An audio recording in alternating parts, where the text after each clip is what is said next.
நம்புங்கய்யா. நாங்க நம்புறோம் ஐயா. ஆனா தங்கராஜையே நம்ப மாட்டேங்கிறாரு. நீதான் குடிபோதில உன் பொண்டாட்டியை போட்டு கொண்டுட்டேங்கிறாரு. ஆமாங்க, அவன் ராத்திரியெல்லாம் குடிச்சு போட்டு பொண்டாட்டி அடிச்சு கலாட்டா பண்ணுவாங்க. அப்படி அடிச்ச அடியில படாத இடத்துல பட்டு உசுறு போயிடுச்சுங்கிற. அந்த உசுறுமான உடம்பு என்ன பண்றதுன்னு தெரியாம மரத்துல தூக்கி தொங்க விட்டாங்கிற. ஆமாங்க, இதுல என்ன சந்தேகம்? இவன் தான் தூக்குல தொங்க விட்டான். என்னையா? ஐயா, அனாதையா இருக்கிற என் குழந்தை நினைச்சு பாருங்க ஐயா. நினைச்சா பாவமா தான் இருக்குது. இப்படி மனுஷனுக்கு மனுஷன் பாவ புண்ணியம் பாக்குறதுனால, இறக்கப்படுறதுனால நியாயம் கிடைக்காதுன்னு நம்ம ஊர்ல புது பழக்கத்தை வச்சிருக்கிறோம்.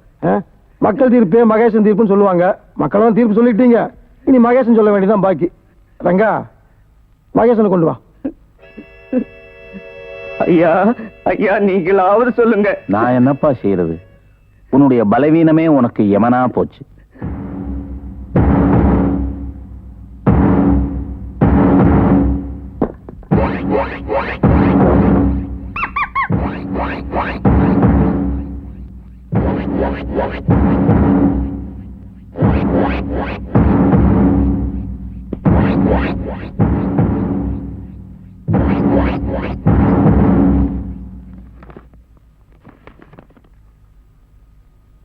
மாப்பிள்ளை அழைப்பு.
என்ன அப்படி பாக்குறீங்க?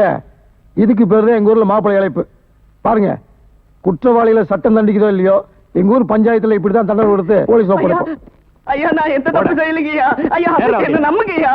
ஐயா, நான் எந்த தப்பு செய்யலைங்கய்யா. என்ன நம்புங்கய்யா. ஐயா, என்ன நம்புங்கய்யா.